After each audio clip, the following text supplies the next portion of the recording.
How's it going, guys? My name is Zach with the Movie Castle, and today we're going to be continuing my Sharks of Summer series. Sharks of Summer is a series I do around here where once a week, at least once, during the summer, I take a look at a shark movie. But with this video, we're going to be doing something a little bit different.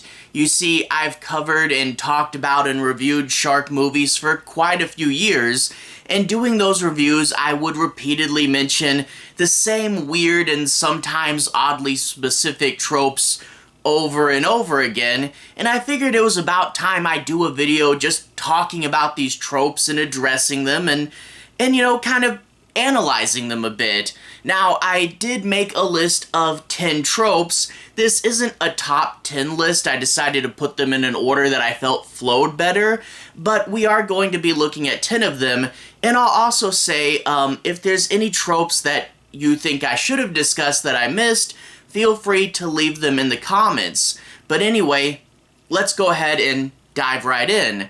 The first trope I just gotta get out of the way is the one that everybody talks about, Bad CGI Sharks. Now, quite famously in Jaws, they couldn't show the shark often because of repeated mechanical failure. But now we have CGI and we can put the shark on screen all we want, for better or worse. You grab a digital model of a shark, and if he comes across the surface, just put a little ripple effect around him. Not necessarily super believable, but it gets the point across. I will say, though, I do like when they just take advantage of this trope and say, hey, we're making a cartoon for adults. Yeah, the shark doesn't look realistic, but let's have him do goofy things.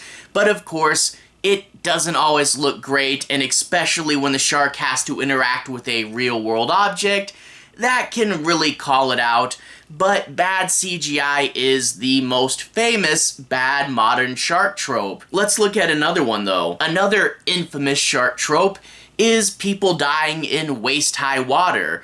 Basically, it's harder to film the farther out you have people in the water. The actors have to continuously swim, and how do you get a camera out there? Well, here's a simple solution. Don't have the actors go out too far. They can be in waist-high water. Now, you may ask yourself, wouldn't the shark have to, like, skid on its belly to get to them? And wouldn't you see the shark? There's just not enough space for the shark. Well, who cares? Let's just do it anyway. Sometimes, and this is another weird part of it, sometimes they have the actors in what is clearly waist-high water, but they pretend to be in much deeper water, even though we all know they're not really in deep water. It's one of those things that just is hard to ignore, and they use it over and over. Let's move on to the third trope. This is one that really gets me. Falling off the boat. You have a lot of characters, and the thing is, humans are on land, sharks are in the water. How do we put the humans in danger to make the movie go? What if they just continually fall into the water? Sometimes it kind of makes sense because the people are on the boat and the shark rams it and then they fall into the water. Still shouldn't have been standing that close to the edge, and you should have been holding on to something. But there's so many times where people are just incredibly clumsy and fall into the water over and over again. Sometimes people panic and inadvertently push their friend into the water. Whatever we gotta do, people have to go into the water or the shark can't eat them. Let's move on to number 4, and this kind of goes with that. Humans on land, shark in the water. How do we get them there? Sinking and flooding. There is so many cases in low-budget shark movies where whatever the humans are on, you know, if it's a boat, it makes sense, a boat can sink, but I've seen whole islands sink in shark movies, and sometimes they're like, oh, a storm is coming, the water's gonna rise, it's gonna flood, and that's an excuse to have your characters move to a different location and plod the plot along. The only problem, well, other than being used to death, is low-budget movies don't always have the budget to show something sinking, and a lot of times we'll get the characters simply saying that something is sinking, but the audience just sees a perfectly floating object there, and when they have to abandon it, it feels super duper forced. Anyway though, let's move on to number 5.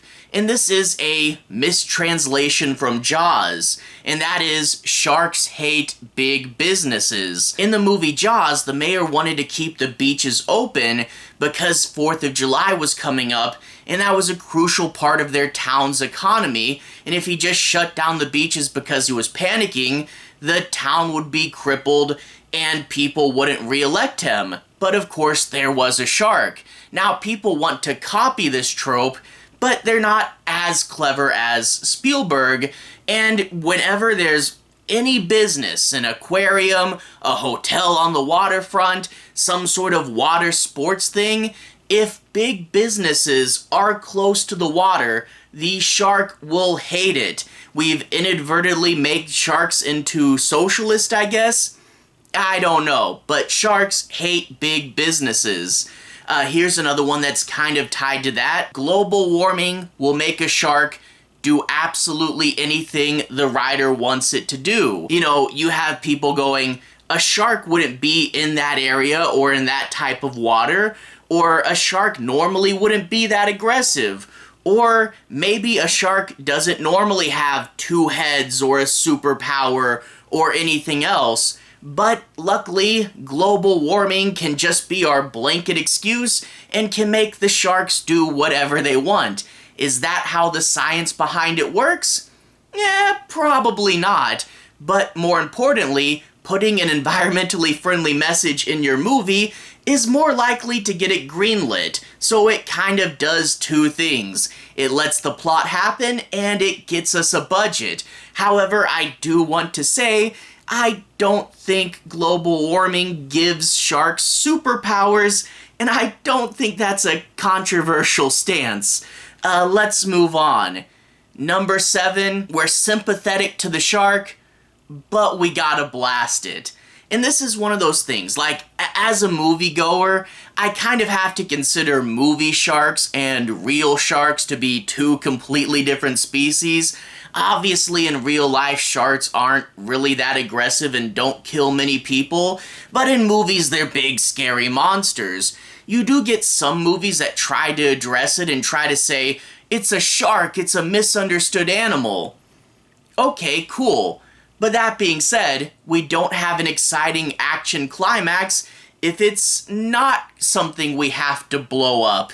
So I don't like the heel turn, you know, where it says, oh, these sharks are nice, but, and then the next thing you know, we're opening gunfire on it. They usually have some excuse like, oh, these sharks were nice, but something us humans did has turned it into an unstoppable monster, and it's a tragedy. Okay, I guess I get that, but there's so many times where it's like, the poor shark, gotta kill it now. Whatever. The next one, another one that really bugs me, is implausible plans. Now, in Jaws, they had a solid way to kill a shark. You shoot it with a harpoon gun and there's a big barrel on the other end. The shark has to drag this air-filled barrel through the water, and that will tire it out until it rises to the surface. It makes sense. However, in a lot of other B-grade shark movies, we can't come up with a good plan. It's always some implausible plan that barely makes any sense. We have to run over here, we have to run over there, we have to put chum here, we have to do this with the engines, we have to fire a big laser from space into a volcano. That's a real one from a movie. But it's always chum, and it's always engines, and it's always moving characters into the shark zone.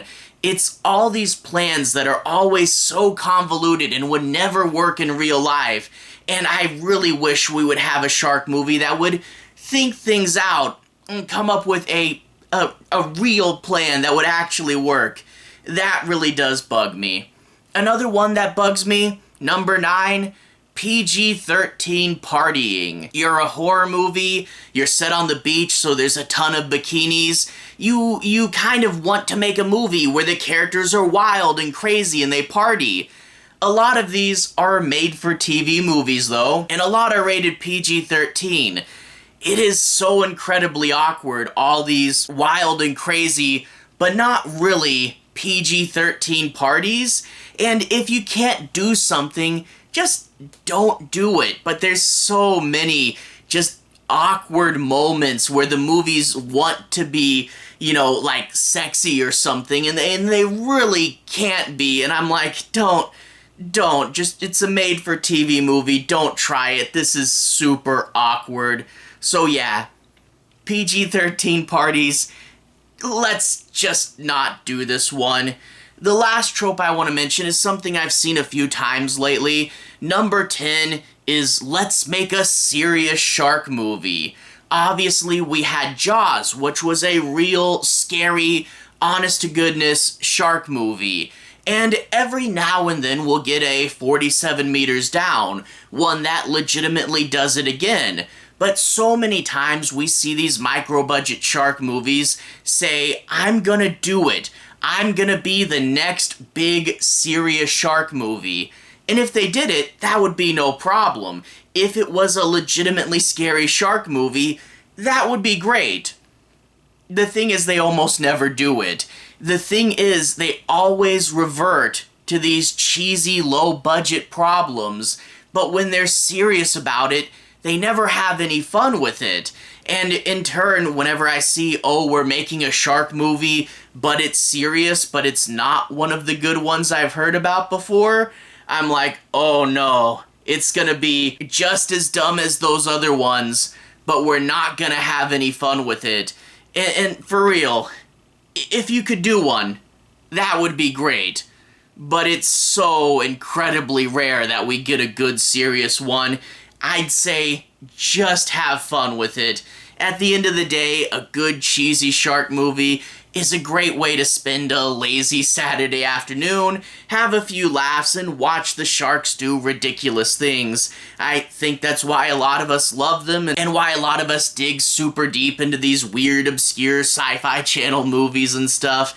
But overall, shark movies are fun, and these tropes aren't necessarily the worst things ever, but sometimes when you see them again and again and they just don't work in a few cases, they can get a little bit grating. So let's just look at what we're doing and see if we're doing is working or if we should shake things up. Just as a filmmaker, try to be constantly thinking. Whatever though. To everyone who's watched so far, thank you for watching. To everyone who's liked and subscribed, thank you. You really are helping the channel out. I'll put a relevant playlist on the bottom. This should be my Shark Movies playlist, where you can see me talk about a ton of shark movies. And also, if you guys have any tropes that you like that I missed, feel free to tell me. Anyway, have a good day. I'll see you guys again very, very soon. Relevant playlist on the bottom. Have a good day now.